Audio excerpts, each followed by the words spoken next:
এদিকে 1 মাসের মধ্যে নির্বাচন দিয়ে পদত্যাগ করতে হবে ডক্টর ইউনূসকে, এমনই কঠোর হুঁশিয়ারি দিলেন সেনাপ্রধান ওয়াকারুজ্জামান। এখন থেকে দেশ চালাবে সেনাপ্রধান। ব্রেকিং নিউজ হচ্ছে, রাষ্ট্রীয় অতিথি ভবন যমুনাতে ডক্টর ইউনূসকে ঘিরে রেখেছেন সেনাপ্রধান এবং অন্যান্য সেনা কর্মকর্তারা। সেনাপ্রধান গেছেন যমুনায় এবং প্রধান উপদেষ্টার সাথে তার সিরিয়াস ধরনের ঝামেলা হয়েছে। কেউ কেউ বলছে শুধু সেনাপ্রধান না, 3 বাহিনীর প্রধান যমুনায় গিয়েছিলেন। সময়সীমা বেঁধে দেওয়া হবে আজ, এর মধ্যে নির্বাচন দিয়ে পদত্যাগ করতে হবে ইউনূসকে। টের পেয়ে সেনাবাহিনী যমুনা বাসভবনে ডক্টর ইউনূসের সরাসরি ওনার সাথে সম্মুখে বসে তর্ক বিতর্ক চলছে। ভয় পেয়েছেন ইউনূস, এটাও মনে হচ্ছে ভয় পেয়েছেন ইউনূস, ভয় পেয়েছেন। এবং ভয়টা কেন পেয়েছেন তার কারণ। দর্শক, দেশ প্রবাস দূরে কিংবা কাছে বসে যারা আমাদের দেখছেন, আশা করি সবাই ভালো আছেন। দর্শক, এই মুহূর্তে পাওয়া এই বছরের সব থেকে গরম সংবাদ আমি মনে করি আপনারা দেখতে চলেছেন। সেটা হলো কি, একেবারে টাটকা খবর, সেটা হলো ডক্টর ইউনূসকে সেনাপ্রধানের হুমকি। বুঝতে পারছেন, ডক্টর ইউনূস সাহেব যে একা বাংলাদেশের সরকার বর্তমান তা না, সেনাবাহিনীও কিন্তু সরকার। গতকাল ডক্টর ইউনূস সাহেবের বাসভবন যমুনাতে গিয়ে ডক্টর ইউনূস সাহেবকে কঠিন ধমকি দিয়েছে 3 বাহিনীর প্রধান। হ্যাঁ, সেটাই ঘটেছে এবং বলেছে যে আপনি বেশি দিন ক্ষমতায় থাকতে পারবেন না। এটা রাগ করে বলেননি, যুক্তি সহকারে সেনাপ্রধান বলেছে যে অতি সত্বর 1 সপ্তাহ কিংবা 1 মাসের ভিতর নির্বাচন দিয়ে আপনি ক্ষমতা থেকে নেমে যান, বেশি দিন থাকলে আপনাকে ক্ষমতায় পেয়ে বসবে। দর্শক, চলুন কালকে ডক্টর ইউনূসকে সেনাপ্রধান কি বলেছেন তার বিস্তারিত আমরা শুনে আসি। আশা করি সঙ্গেই থাকবেন। এবং কি হয়েছে গতকাল প্রধান উপদেষ্টার বাসভবন যমুনায়, এই প্রশ্নটা গতকাল রাতে, বেশ গভীর রাতে বেশ আলোচনা জন্ম দিয়েছে। বলা হচ্ছে সেনাপ্রধান গেছেন যমুনায় এবং প্রধান উপদেষ্টার সাথে তার সিরিয়াস ধরনের ঝামেলা হয়েছে। কেউ কেউ বলছে শুধু সেনাপ্রধান না, 3 বাহিনীর প্রধান যমুনায় গিয়েছিলেন এবং প্রধান উপদেষ্টার সাথে অনেক ঝামেলা হয়েছে। এবং এটা শুধুমাত্র ফেসবুকে সীমাবদ্ধ না, এটা পরবর্তীতে তথাকথিত বিভিন্ন রকম পোর্টালে, এখন তো যে কারো একটা পোর্টাল বানিয়ে ফেলা কোনো ব্যাপার না, সেখানে নিউজের মতো করে দেয়া হয়েছে। অনেক রকম হাইপোথেসিস। এবং কেউ কেউ বলবেন যে এটা আলোচনার বিষয় কেন হলো, অর্থাৎ আমি কেন এটাকে আলোচনার বিষয় হিসেবে বেছে নিলাম। কারণ গতকাল রাতেই যখন একপাশে অনেকে এই ব্যাপারগুলোকে সামনে আনার চেষ্টা করছিলেন, তখনই আবার এই ব্যাপারটা আদতে কি সেটা বুঝে অনেকে ফানে মেতে উঠেছিলেন, ট্রোলে মেতে উঠেছিলেন। কিন্তু তারপরও একটু আলোচনা করা দরকার। সেটা হলো কি বলা হচ্ছে ডক্টর ইউনূসটাকে সেনাপ্রধানকে সরিয়ে দেওয়ার সিদ্ধান্ত নিয়েছিলেন। সেটা শুনে সেনাপ্রধান বিক্ষুব্ধ হয়ে গেছেন যমুনায়। আমি একজনের লেখা থেকে পড়ি, ওনার নাম হচ্ছে ইয়াসমিন সুলতানা পলেন। ওনার পরিচয় দেয়া হয়েছে যুব মহিলা লীগ ইউকে এবং ওনার একটা ভেরিফাইড অ্যাকাউন্ট। উনি ওখানে দিচ্ছেন একটা ভিডিও শেয়ার করে, সেখানে সেনাবাহিনী নাকি ঘিরে রেখেছে। একটা আপডেট দিচ্ছেন ওয়াকারুজ্জামানকে 7 দিন সময় বেঁধে দিয়ে দেশের সার্বিক পরিস্থিতি নিয়ন্ত্রণ করতে পক্ষান্তরে ইউনূস ওয়াকারুজ্জামানকে 24 ঘন্টার টাইম বেঁধে দিয়েছেন। সার্ভিস আলম, এটা সার্জিস আলম হবে আর ধারণা করি। সেনাপ্রধানের সাথে নাকি বেয়াদবি করেছে ইত্যাদি। তার আগে উনি বলছেন এটা অনেক বেশি ছড়িয়ে গেছে, এটা অনেকেই এটা কপি পেস্ট। আমি অনেক জায়গায় এই লেখাটা দেখেছি, এই জন্য এটা আমি একটু পড়ি। ইউনূস সেনাপ্রধান পরিবর্তন নিয়ে একটা প্ল্যান করেছিলেন, পরবর্তীতে সেটা সেনাপ্রধান জেনে যায়। রিসেন্টলি এটা নিয়ে সেনাপ্রধান এবং ইউনূসের মাঝে ভালো মন্দ অনেক কথাবার্তা হয়েছে। রাষ্ট্রীয় অতিথি ভবন যমুনায় ডক্টর ইউনূসকে ঘিরে সেনাবাহিনীর ঊর্ধ্বতন কর্মকর্তাদের রুদ্ধশ্বাস বৈঠক চলছে। বিক্ষুব্ধ আর্মি অফিসাররা ইউনূসকে বিভিন্ন বিষয়ে জিজ্ঞাসাবাদ করছেন। গত 2 মাস আইন শৃঙ্খলা পরিস্থিতি নিয়ন্ত্রণ করতে না পারা এবং বাজার দর নিয়ন্ত্রণে ব্যর্থ হওয়া সহ বিভিন্ন অপরাধ নিয়ে প্রশ্নের মুখোমুখি ইউনূসের সময় ঘনিয়ে এসেছে বলে নিশ্চিত করেছে একাধিক সূত্র। তাকে একটি নির্দিষ্ট সময়সীমা বেঁধে দেওয়া হবে আজ, এর মধ্যে নির্বাচন দিয়ে পদত্যাগ করতে হবে ইউনূসকে। এইরকম নানান স্টোরি আমরা এই সকালটা যখন হলো তখন অন্তত আমরা জানি ডক্টর ইউনূস অন্তত এখনো পদ থেকে সরে যেতে হয়নি। এখানে অবশ্য সময়সীমা বাধার কথা বলছেন কেউ, সুতরাং 7 দিন পর বোঝা যাবে কি করবেন এবং নির্বাচনের সময় ঘোষণা করে দেন কিনা। ফান করছি অনেকে, দারুণ সব আমাদের এই মুহূর্তে। আমি বলছি যে গত সরকারের সময় থেকে যেহেতু সরাসরি কথা বলা যেত না, আমাদের মধ্যে ফান করা, ট্রোল করা, মিম বানানোর দারুণ সব স্কিল ডেভেলপ করেছে এই জাতির। যেহেতু আমরা ঘুরিয়ে কথা বলতে হতো, অনেক ফান করেছেন। অনেকে লিখেছেন হ্যাঁ দেখা গেছে 2 ঘন্টা বৈঠকের পর, রুদ্ধশ্বাস বৈঠকের পর দেখা গেছে ডক্টর ইউনূস আর তার চেয়ারে নেই, তিনি ঘুমোতে গেছেন, সকালে উঠে আবার তিনি প্রধান উপদেষ্টার দায়িত্ব পালন করবেন। এরকম নানা রকম মন্তব্য ব্রিলিয়ান্টলি করছেন, দেখে মজাই পাওয়া যায়। এখন যে কারণে এটা আলোচনা করতে চাই এবং আলোচনা করতে গিয়ে আমার মনে হলো আহারে আওয়ামী লীগ, এই কথাটা মনের ভেতর থেকে বেরোচ্ছে। কেন আহারে আওয়ামী লীগ সেটা বলছি। মানে খেয়াল করি আমরা, সরকারকে বিপদে ফেলতে হবে, এই তো তাদের টার্গেট। সরকারকে যদি বিপদে ফেলতে হয় তাহলে সরকারের বিরুদ্ধে নানা রকম ইস্যু দিয়ে চেষ্টা করা হবে। আমাদের মনে থাকার কথা, যখন শেখ হাসিনার পতন হয়েছে তখন ভীষণ রকম ডাকাতের কথা ছড়িয়ে ফেলা হয়েছে, ডাকাতরা এই করে ফেলবে, ওই করে ফেলবে, সবাইকে অস্থিরতার মধ্যে রাখা, মানুষ রীতিমতো পালা করে এলাকা পাহারা দিয়েছিল। আমাদের নিশ্চয়ই মনে আছে, এগুলো আমাদের ইতিহাসের অংশ হিসেবে থেকে যাবে। এবং আমাদের নিশ্চয়ই মনে আছে, আমি ভিডিও করেছিলাম, আমাদের দেশেরই এক অভিনেত্রী রোকেয়া প্রাচী বলেছিলেন ঢাকায় নাকি 10% বাড়িতে ডাকাতি হওয়া বাকি ছিল, আর সব বাড়িতে ডাকাতি হয়েছে। এগুলো তিনি ইন্ডিয়ান চ্যানেলকে বলছিলেন।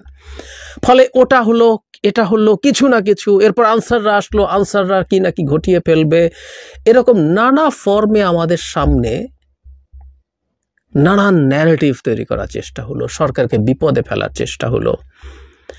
এবার এই রকম একটা গল্প, যে গল্পটা খুব বেশি সময় লাগবে না ধরা পড়ে যেতে, এবং সমানে ছড়াচ্ছেন। এবং আমি বিশেষ করে ওই নারীর স্ট্যাটাসগুলো পড়লাম, কারণ উনি তার পরিচয় লিখেছেন, আমার সামনে যা পড়েছে আরও হয়তো আছে, আওয়ামী লীগের দায়িত্বশীল জায়গা থেকে হয়তো এগুলোকে প্রপাগেট করছেন। আমার ফেসবুকে 2-4 আওয়ামীপন্থী মানুষজনকে বেশ আগ্রহ নিয়ে, বেশ মজা নিয়ে শেয়ার করতে দেখেছি। আর ওনার যেহেতু একটা পদ আছে, সেই কারণে ওনারটা দেখালাম। তাহলে আমরা বুঝতে পারছি আওয়ামী লীগে আসলে এই গল্পটা ছড়াচ্ছে। কারণ আমরা খুব ভালো মতো জানি এগুলো নিয়ে, আমাদের কিছু যোগাযোগ আছে প্রধান উপদেষ্টার অফিসের সাথে, কি আছে না আছে, কি হচ্ছে না হচ্ছে, সেখানে কিছু খোঁজ খবর পাই। কিছুই হয়নি, কিছু হওয়ার কোনো কারণ নাই।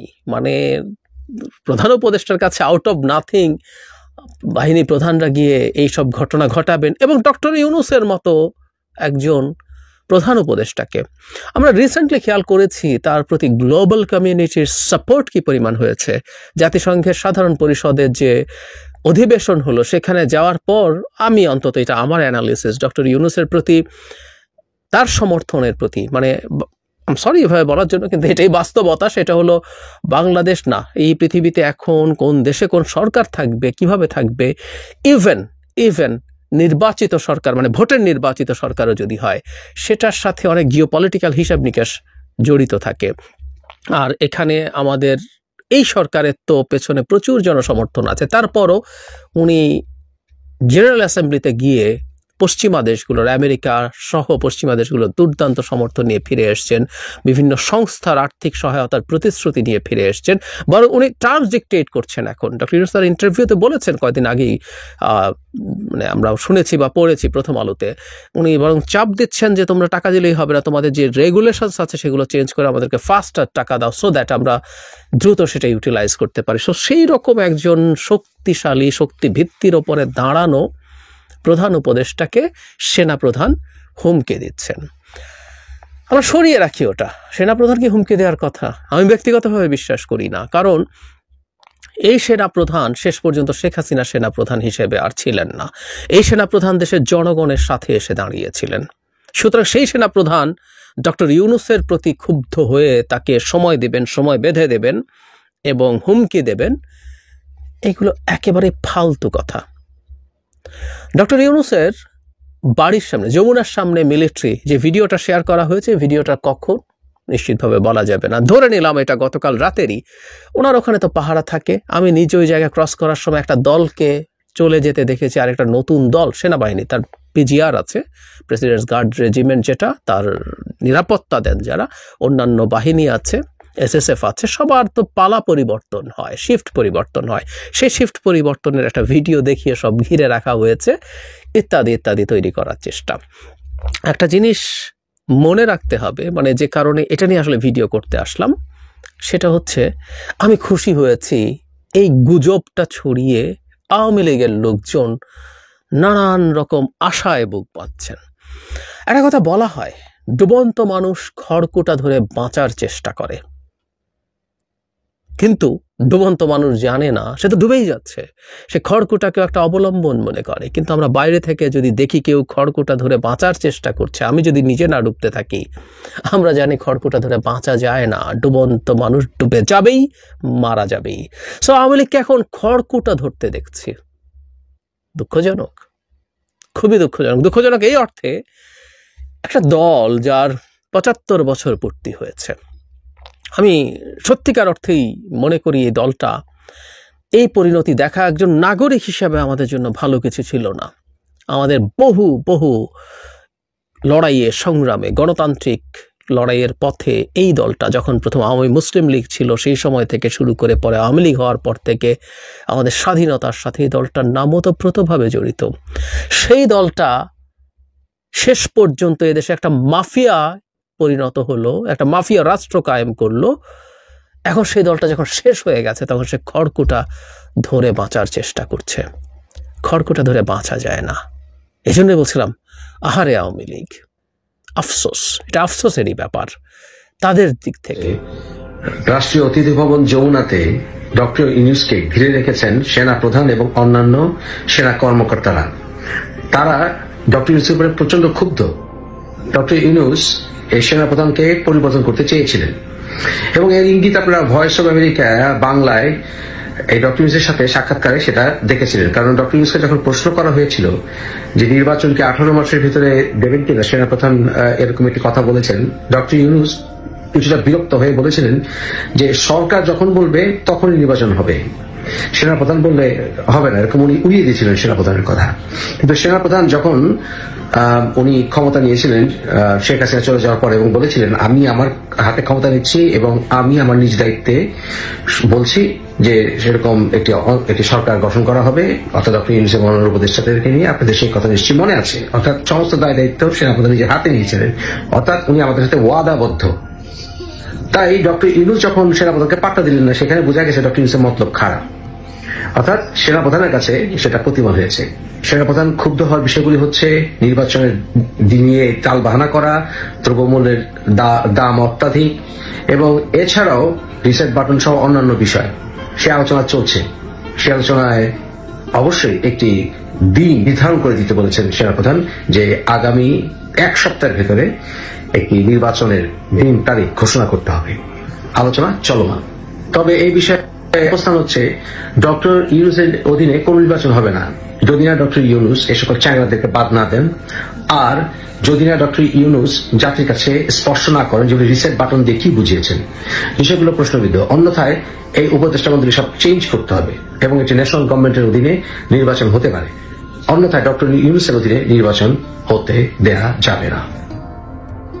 আপনাদের জন্য একটা ব্রেকিং নিউজ আছে। আমি মানে কিভাবে আপনাদেরকে বুঝাবো আমি জানি না, খুব গুরুত্বপূর্ণ একটা খবর, আপনার মনোযোগ দিয়ে শুনবেন খবরটা। প্রায় 1 ঘন্টা যাবৎ ফেসবুক জুড়ে সোশ্যাল মিডিয়াতে প্রচুর পরিমাণে চড়া হচ্ছে যে সেনাবাহিনীর সাথে ডক্টর ইউনূসের একটা পাটবিতণ্ডা চলছে। বর্তমান যে 2 মাসের আইন শৃঙ্খলার অবনতি এবং পরিস্থিতি এবং বর্তমানে সনাতনীদের সবচেয়ে বড় উৎসব দুর্গা উৎসব, সেটাতে সেনাবাহিনীদেরকে দায়িত্ব দেওয়া হয়নি এবং বিভিন্ন জায়গায় দুর্গা উৎসবের পূজা মণ্ডপ ভাঙা হচ্ছে এবং তার জন্য আওয়ামী লীগের নেতাকর্মীদেরকে মিথ্যা মামলা দিয়ে হয়রানি করা হচ্ছে। কিন্তু সেনাবাহিনীরা কথা দিয়েছিল যে প্রত্যেকটা জায়গায় তারা যাবেন, পরিদর্শন করবেন এবং দেখাশোনা করবেন, নিরাপত্তা দিবেন, কিন্তু তাদেরকে সেই দায়িত্ব দেওয়া হয়নি। বরঞ্চ ওয়াকারুজ্জামানকে পদ থেকে বহিষ্কার করার ষড়যন্ত্র চলছিল এবং সেটা টের পেয়ে সেনাবাহিনী যমুনা বাসভবনে ডক্টর ইউনূসের সরাসরি ওনার সাথে সম্মুখে বসে তর্ক বিতর্ক চলছে। এইমাত্র পাওয়া খবরটি আমার হাতে। তো দর্শক দেখলেন খুব গুরুত্বপূর্ণ প্রতিবেদন, মুহাসসির ইসলাম সহ শুরুতে আমরা জাহিদ স্যারের মুখ থেকে খুব গুরুত্বপূর্ণ প্রতিবেদন দেখছিলাম। এ বিষয়ে আপনারা কি বলবেন অবশ্যই আমাদের কমেন্টে জানান। সেনাপ্রধান ওয়াকারুজ্জামান সহ আরও 2 বাহিনী বা 3 বাহিনীর প্রধান যেই আলোচনাটা করেছে এবং বাংলার মানুষকে জানিয়েছে যে অতি সদ্য নির্বাচন দিয়ে ডক্টর ইউনূসকে ক্ষমতা ছাড়তে হবে, সেনাপ্রধান কি ভুল করেছে নাকি সঠিক করেছে আপনারা জানাবেন। অনেকেই ইতিমধ্যে কমেন্টে লিখেছে যে সঠিক কাজ করেছে, বেশি দিন অন্তর্বর্তীকালীন সরকারের হাতে ক্ষমতায় থাকা ঠিক না, কিন্তু বেশিরভাগ মানুষ লিখতেছে যে তিনি বাংলাদেশটাকে একটু শুধরে দিক, তারপর নির্বাচনটা দিলে সুষ্ঠু নির্বাচন হয়ে সঠিক মানুষ ক্ষমতায় বসবে। এখন আপনি কোন পক্ষে, আপনি অবশ্যই কমেন্টে জানাবেন, এবং পরবর্তী আপডেট যারা পেতে চান অবশ্যই কমেন্ট সাবস্ক্রাইব করে রাখবেন এবং পাশে রাখা বেল আইকনটা অবশ্যই বাজাবেন। আর হ্যাঁ, এতক্ষণ যারা লাইক দেননি একটা করে লাইক আশা করতে পারি। তো ভালো থাকুন, সুস্থ থাকুন, ভিডিওটি শেয়ার করে দিন। ধন্যবাদ।